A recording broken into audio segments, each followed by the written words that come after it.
Assalamualaikum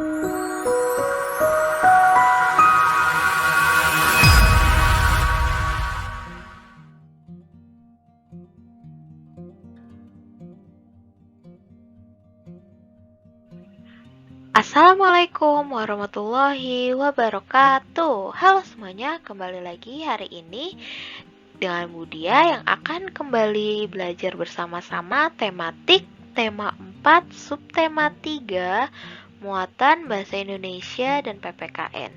Sebelum mulai belajar, mari sama-sama kita mengucapkan basmalah. Bismillahirrohmanirrohim.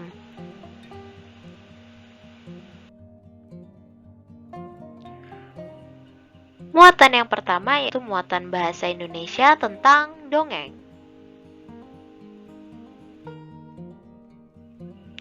Pendapat pribadi tentang cerita dalam dongeng. Dongeng adalah cerita yang tidak benar-benar terjadi. Di dalam dongeng terdapat unsur-unsur cerita seperti tokoh, alur atau jalan cerita, dan pesan moral. Sebelum memberi pendapat, kita perlu membaca dongeng dengan cermat.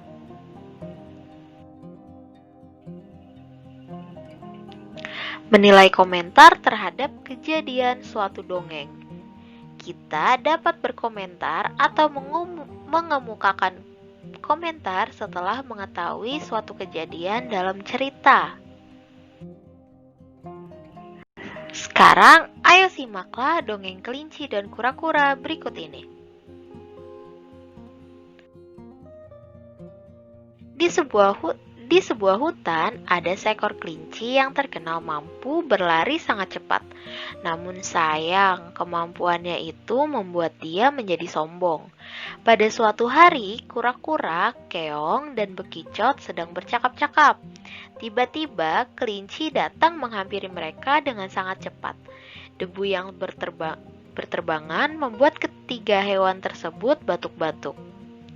"Hai kelinci, bisakah kamu menghargai teman-temanmu?" teriak kura-kura dengan kesal.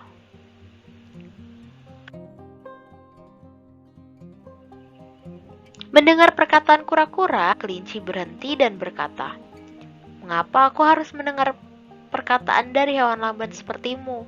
Pasti kalian iri karena tak mampu berlari secepat aku. Kalian hanya bisa merayap pelan-pelan. Hahaha."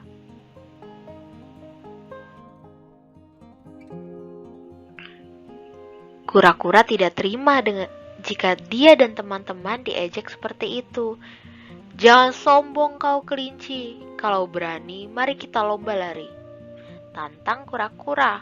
Mendengar tantangan dari kura-kura, kelinci pun tertawa.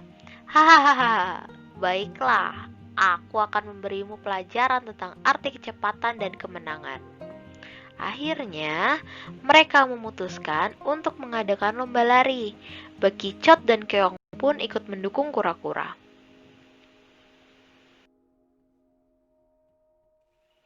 Lomba lari pun dimulai. Kelinci dengan mudah memimpin lomba dan berlari jauh di depan kura-kura yang berjalan lambat. Karena merasa sudah menang, kelinci berniat mengejek kura-kura. Kelinci memutuskan untuk beristirahat sejenak di pohon dekat garis akhir. Dia mengira kalau kura-kura masih sulit menyusulnya.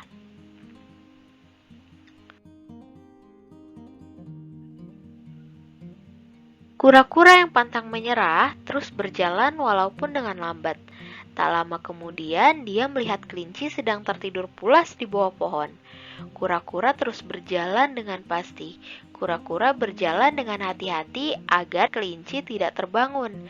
Beberapa saat kemudian, kura-kura pun sudah mendekati garis akhir.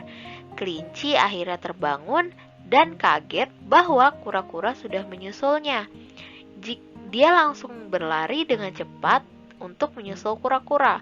Namun sayang, kura-kura sudah berhasil melewati garis akhir dan memenangkan pertandingan. Menyampaikan isi dongeng dengan menggunakan peta pikiran. Banyak cara untuk menyampaikan unsur-unsur suatu dongeng. Salah satunya menggunakan peta pikiran.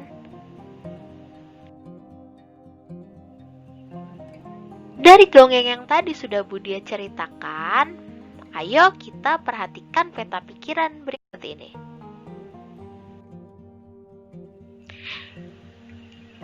Judulnya Kelinci dan Kura-Kura. Tokohnya ada kelinci, kura-kura, bekicot, dan keong. Sifat tokoh: kelinci sombong dan besar kepala, kura-kura pantang menyerah. Tempatnya di hutan. Awal cerita, kura-kura mengajak kelinci lomba lari. Kelinci menerimanya dan mengira akan menang dengan mudah. Akhir cerita, kura-kura berhasil sampai lebih dulu di garis akhir dan mengalahkan kelinci. Pesan moral dari dongeng tersebut, janganlah berbuat sombong dan menganggap rendah orang lain. Tetap bersemangat dan gigih dalam mencapai sesuatu.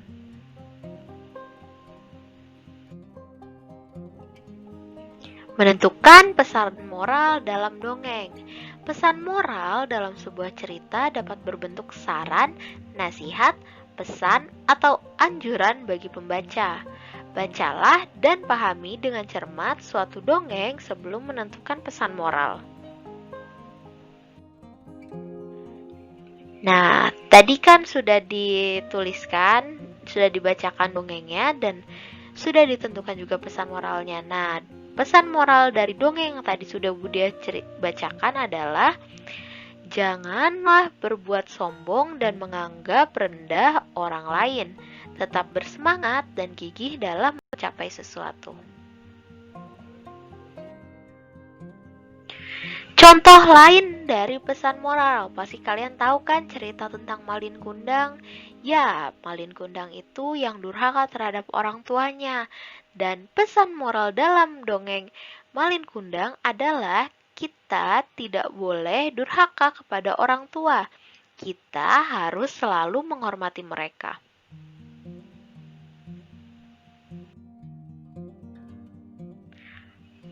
Selanjutnya, muatan PPKN sila ketiga Pancasila.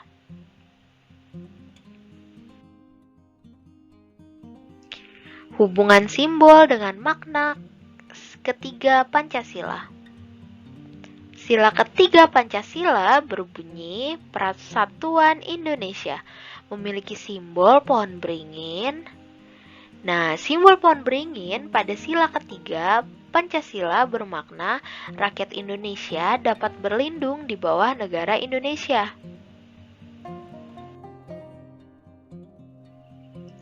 Selain itu, pohon beringin pada simbol ketiga Pancasila itu juga memiliki akar gantung yang banyak. Berikut Budia jelaskan tentang simbol-simbolnya.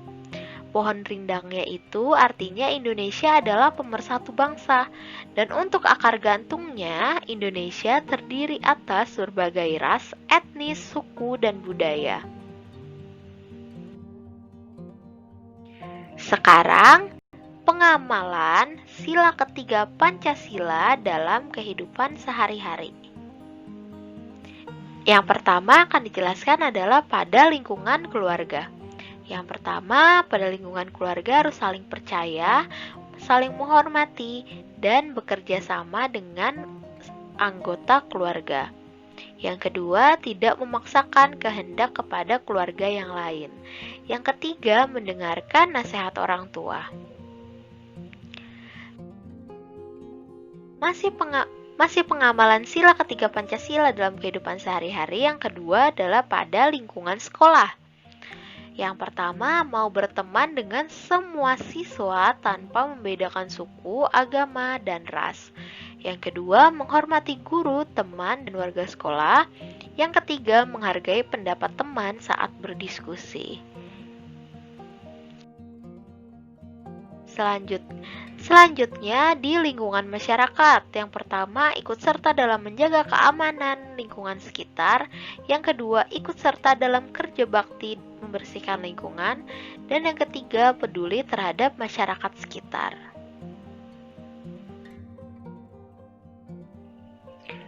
Selanjutnya, membedakan sikap baik dan tidak baik. Perhatikan contoh sikap baik berikut ini. Yang pertama, menjenguk tetangga yang sedang dirawat. Yang kedua, merapikan mainan setelah dipakai.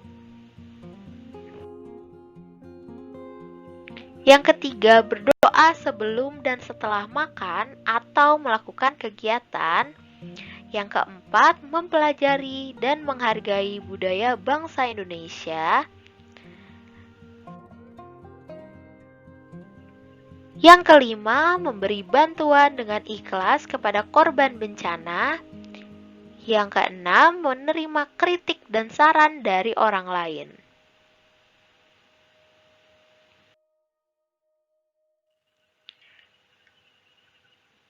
Setelah tadi beberapa contoh dari sikap baik, berikut ini adalah sikap tidak baik.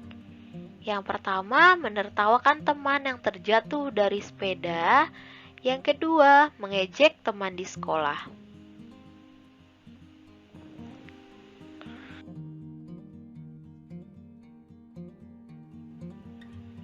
Pembelajaran ini sudah selesai. Sekarang untuk tugas PPKN, silakan buka buku Bupena 4B halaman 66. Diperhatikan ada nomor 1 sampai 7.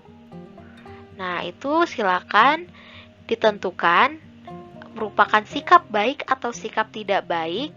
Lalu dijelaskan juga sila pada Pancasila yang sesuai dengan sikap-sikap tersebut. Contohnya, nomor 1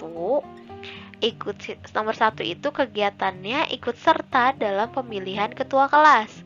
Merupakan sikap baik dan sesuai dengan sila keempat Pancasila. Apa bunyi sila keempat Pancasila? Kerakyatan yang dipimpin oleh hikmat kebijaksanaan dalam permusyawaratan perwakilan. Maka pemilihan ketua kelas itu kita harus bermusyawarah menentukan siapa yang akan menjadi ketua kelasnya, bermusyawarah dalam satu kelas. Makanya kegiatan contoh sikap yang pertama itu adalah sesuai dengan sila keempat Pancasila. Seperti itu. Silakan dikerjakan dari nomor 2 sampai nomor 7. Nanti linknya Budia berikan di grup. Dikerjakan sampai hari ini pukul 10 malam ya.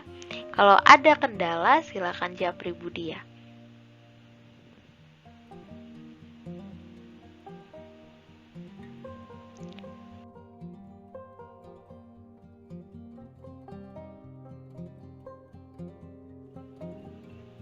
Sekian pembelajaran kita pada hari ini, kurang lebihnya mohon maaf. Jika ada yang ingin disampaikan, silakan japri. Mari sama-sama kita tutup dengan mengucapkan hamdalah. Alhamdulillahirrabbilalamin. Wassalamualaikum warahmatullahi wabarakatuh.